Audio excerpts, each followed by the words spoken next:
Well, thank you very much for the invitation to speak here today. Given this great interest in computable general equilibrium modelling, I'm going to change my complete presentation. I'm going to do 2 minutes on this and then 25 minutes on the intricacies of economic modelling. So that'll be exciting for you.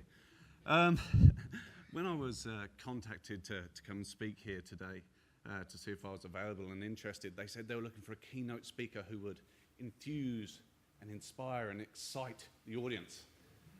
I said, you do know that I'm an economist, right? So I just want to manage expectations.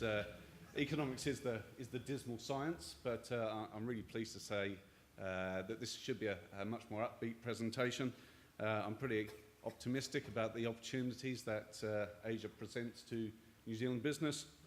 I'll try and avoid any irrational exuberance, but when you think about the importance of Asia to New Zealand business, it's hard not to be excited, really. So I'll start today by outlining why all of this matters to New Zealand from a macroeconomic perspective. Then I'll look at some of the trends that have already been mentioned by Bonnie, talk about how our trade is already changing and how it will continue to do so. And I'll close by looking at where some of the more specific opportunities might lie for some of our key sectors. I promise there'll be absolutely no equations, but there will be a lot of charts. All right, so why does this all matter? Basically, New Zealand needs to increase its exports. For the last 20 or 30 odd years, the proportion of GDP that's accounted for by New Zealand's exports has just wobbled along at around 30%. And that's a quite different pattern to what we've seen for most developed countries who are becoming more internationally engaged. Why does that matter? Why does international engagement matter for New Zealand firms? It's simply because we've got such a small domestic market. If we want to achieve economies of scale and become more competitive, we need to be in these export markets. And also being engaged in these markets exposes us to new ideas, more international competitors, and all these things help to lift our overall productivity. And that's why it's been a policy priority of successive governments, is to try and get New Zealand's exports as a share of GDP ticking up.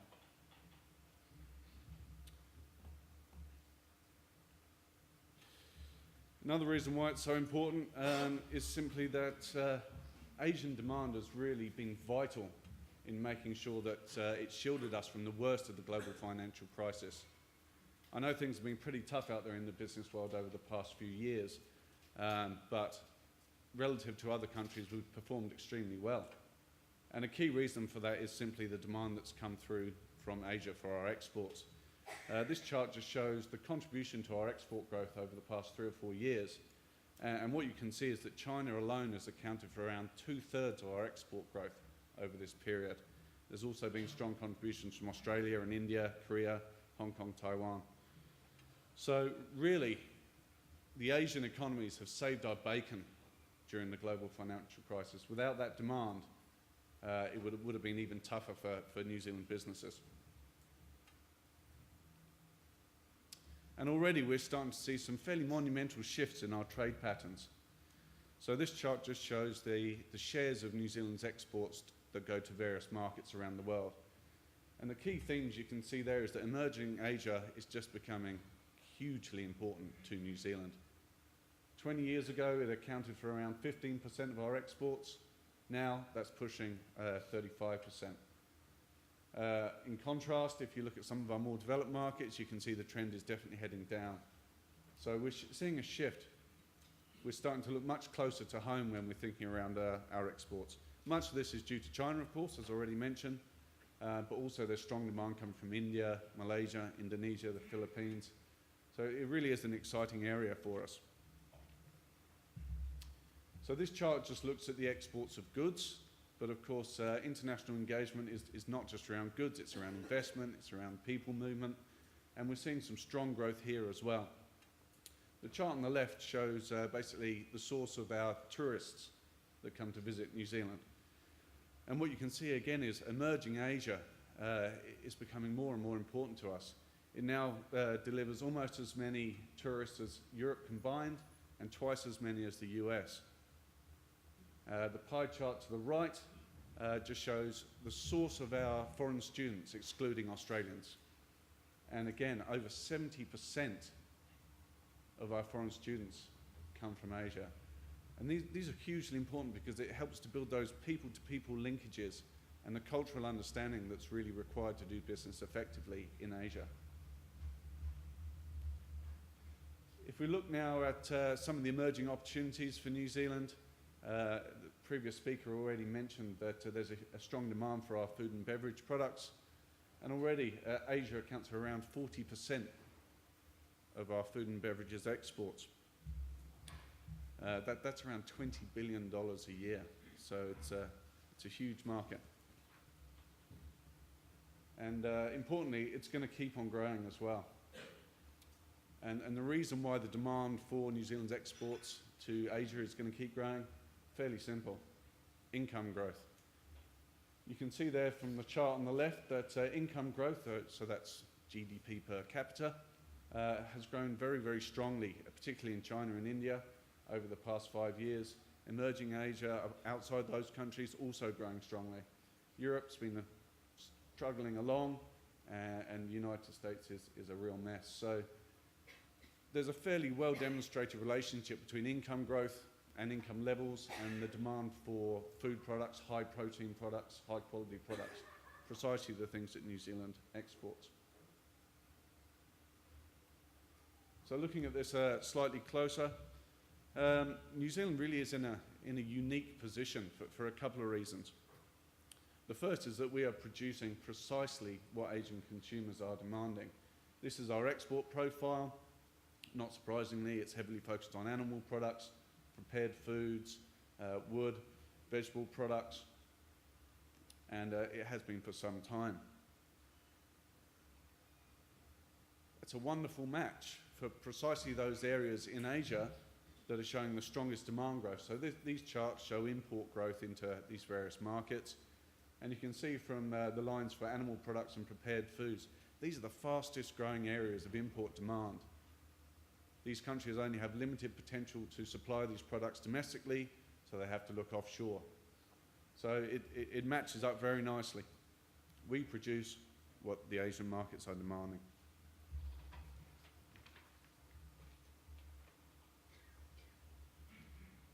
Another reason to be very optimistic, and another reason why we're starting to see some real success in Asia, is that the New Zealand government has been extremely active in pursuing and signing free trade agreements in the region, as the Minister mentioned earlier. And that's resulting in some first mover advantages for New Zealand firms. So the table on the left just shows the tariffs that we face going into China, or we'll do over the next few years as that agreement is implemented, compared to the tariffs, the taxes that our competitors face. So you can see that our competitors are paying up to 40% more to get their products into China, whereas we're managing to export, or will do over time, almost duty-free. That provides New Zealand firms with a really significant competitive advantage in a very exciting market. And to a smaller extent, this is also true for Indonesia as well, another very large market. But on the converse, there are also areas or markets where other countries have signed free trade agreements and we haven't, and Korea is the most obvious example there. The US has signed a free trade agreement with Korea, and that's giving it some fairly large preferences over us. For example, the tariff on frozen beef coming from the US, that would have reduced to 0 over the next 15 years, whereas New Zealand firms are paying around 40%. So that's putting us under a bit of pressure there. Similarly, Korea has a free trade agreement with Chile. Chilean kiwi fruit enter the Korean market at 0 tariff. New Zealand exporters face a 45% tariff. So these trade agreements are hugely important for opening up markets to New Zealand exporters. And it's really encouraging that New Zealand continues to be very, very active in this area. So these are my main takeaway points to leave you with today.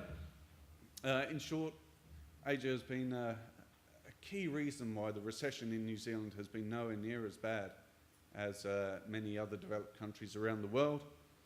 It's becoming more and more important to us in terms of our trading profile, because the things it's demanding are precisely the things that we are very, very good at producing and exporting.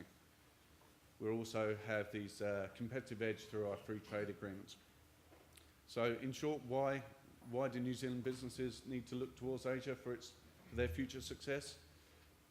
Quite simply, I don't think we can afford not to. I'll leave it there and happy to take questions.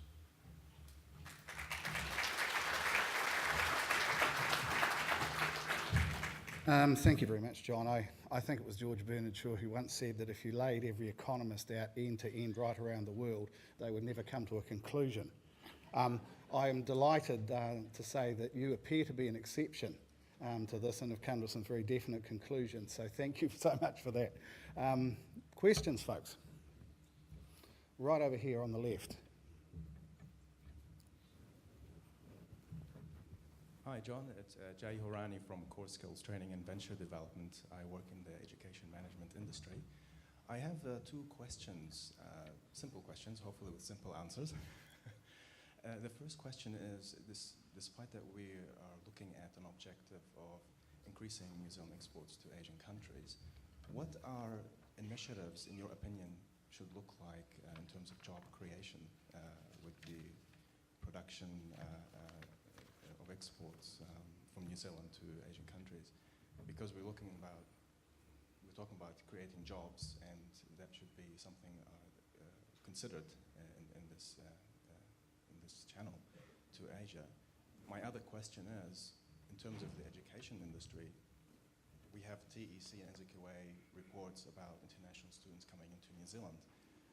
But in your opinion, what is it going to look like in the next few years? Is that going to look pretty much stable, or is it going to be on an increase? Those are my two questions. Thank you. Okay, thanks for that. So the first one was around job creation. How many jobs might we expect to be created through this expanded trade with Asia?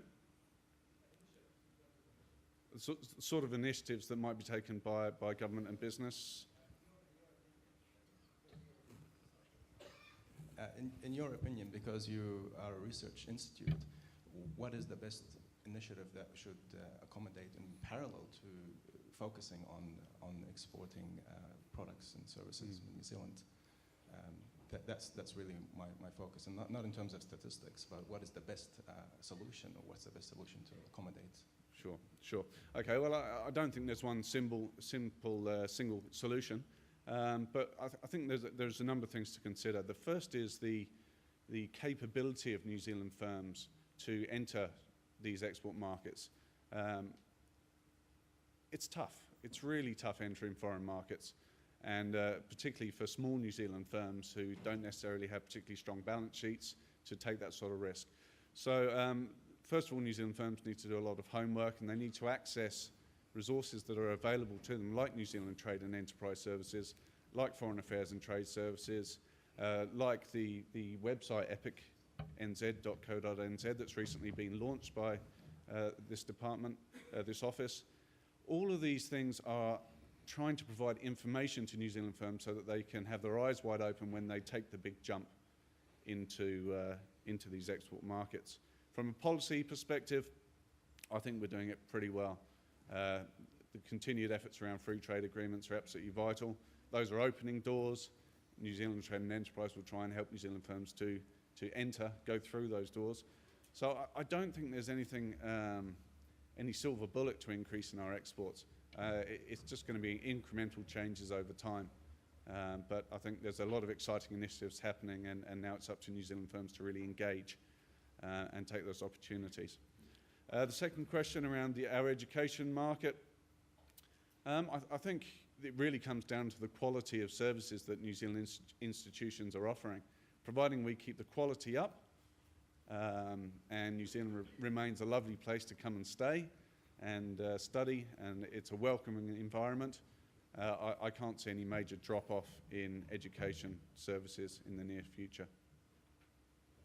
Thank you. If there are no more questions, I will talk about economic modelling. Questions, please. Don. I'm intrigued by the word temporary in your last bullet. Can you sort of elaborate more about what that means? Because I think what you're saying is that there's a timeliness in terms of New Zealand exporters need to jump on board. Yeah, absolutely. So at the moment, New Zealand has a competitive advantage in terms of access to these markets. We have a margin of preference over our competitors, but the situation is not standing still. Other countries are realising that there's not going to be a lot of trade liberalisation happening at the multilateral level through the World Trade Organization, so they too are increasing their efforts to sign free trade agreements with these economies. As they start to do so, then our margin of preference will reduce. So right now we're in I would say, a sweet spot because of previous decisions by previous governments and this government. We're in a good position to take advantage, but over time that will change. Absolutely. Right over here. Hello, Chirag here from Transcribe Me. Mike, I've got two questions. The first one is around, you mentioned about FTA a lot and the importance of it as a significant competitive advantage. It's been a long time. New Zealand has FTA with China. Have you got any numbers on what is the difference it has made over a period of 4 or 5 years and before the FTA and after the FTA? And the second question is that presentation is heavily focused on food products. Now, there has been a long conversation in the media for the last 4 or 5 years in New Zealand about moving from food products to knowledge economy and making light internet-based solutions and things like that. So having such a big focus on agriculture and industry without really giving any thought about technology and that sort of solutions, I mean, is there a particular reason for that? Thank you. Okay, on the first one, the success of the China FTA, I haven't checked the latest statistics, but I believe since about 2008, our exports have grown at around 20% a year on year. So they've pretty much doubled over 5 years since or the 4 years since the agreement was signed. Now, it was growing strongly before that, and it's not all entirely due to the free trade agreement. But certainly it's having a pretty strong impact, I think. So in my view, the China FTA has been a huge success, absolutely huge success. And it's as much about the symbolism and the relationships that it engenders, not just the tariff-free access. So I think it's been a huge success. On your second question, yeah, I focused my presentation around food and beverages because that's an obvious area. But I think there are also a number of opportunities that spin off from our agricultural sector as well. So it's not just about sending logs and milk powder. It's also about thinking about, we have an amazing amount of knowledge and intellectual property in pastoral farming. We can export some of that expertise to China and other markets to help them lift their domestic production. There are some major challenges in a lot of these emerging economies around their logistics chains and their distribution chains. They waste massive amounts of their food simply because they don't have the logistics and the refrigeration, those things sorted. We're pretty damn good at that. And I think New Zealand businesses can export their intelligence, their IP, and deliver real benefits on their knowledge as well. So it's not just about selling things on ships. Right down in the middle here.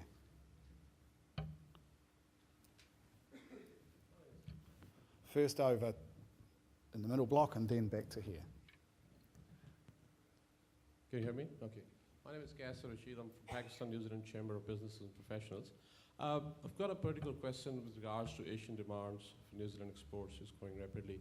Now, apparent focus is on specific markets such as China, India, and a couple of others. What about emerging economies, particularly around that block, and industries that New Zealand is growing in? What's your take on that with regards to strategic focus that New Zealand's got at the moment? So what's the specific question? Yeah, my question is that the focus is, we're talking about FTAs and focus is on specific countries. There are emerging economies in Asia, other than these 3 focus countries. And there are emerging industries, where New Zealand is focused, particularly such as dairy farming and so on. So what is now moving forward with regards to, what is your focus other than these 3 focus economies that we're dealing with today? such as Pakistan or the other emerging economies in that region? Sure. No, that's a very good question. I mean, just to be clear, I'm not from the government or a government department. I'm from an independent think tank. But I think the focus of our free trade focus at the moment is the Trans-Pacific Partnership. And that's not surprising. It's where all the action is in the Asia-Pacific, and we would see that expanding. Whether or not there are opportunities to look at places like Pakistan, I don't think it's really been on the radar yet, and whether or not Pakistan would be willing to engage in a high-quality, comprehensive free trade agreement is something that I'm not entirely sure on. But I think gradually, as New Zealand ends up signing free trade agreements with most of its developed countries, we'll then start looking around for other options as well. So I wouldn't say it's a priority right now, but maybe in 5 years' time that might be a different story. Thank you. We have a question in the middle block here. My name is Naoe Hashimoto from EFE Investment Limited. Actually, the gentleman's question overlapped my question because I was going to ask, what would you see beyond Asia after some time? Because now New Zealand is producing and providing what the Asia-Pacific market requires, which is good much. But if I see the commodities and the service, this looks like everybody, rest of the world, would need in the future. For example, food shortage is evident.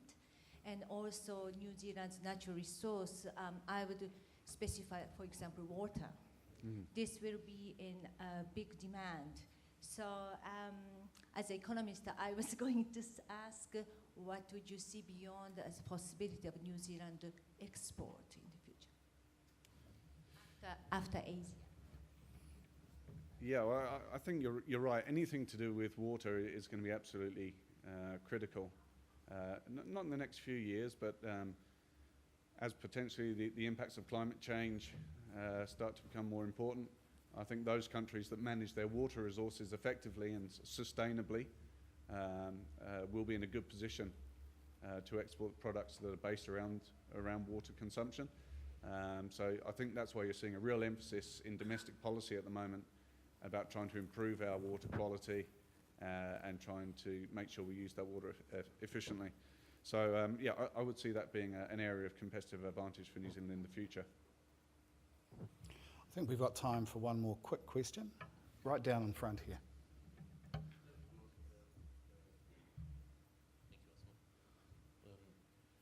It's regarding the education model or chart there. I can see that most of the charts are designed for the free agreement and trade with China and Asia, but in terms of education, being from the Middle East, we have so many students coming from Saudi Arabia, from Dubai, Oman, and on scholarships and paying high dollars, you know. Unfortunately, I can see that chart a bit misleading maybe, because it's designed for just only maybe focusing on Asia. Yeah.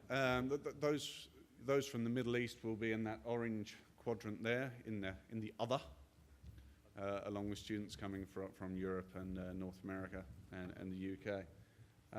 But you're right, those are high growth markets too, and again, New Zealand has a free trade agreement just about done with the Gulf Cooperation Council.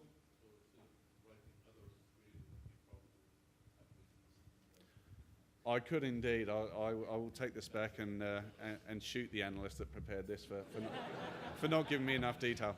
But you're right. The Middle East is another area where I think there's growing focus for New Zealand. And again, I think we've been quite farsighted in terms of signing an agreement with the GCC. They don't have particularly high tariffs in many of those countries anyway. But we're locking in any advantage that we have there. And education services is one area that I would expect to expand strongly. Absolutely. I think you're right. It's another growth market that I haven't focused on, but I think you're right. It is an area where New Zealand firms should be looking.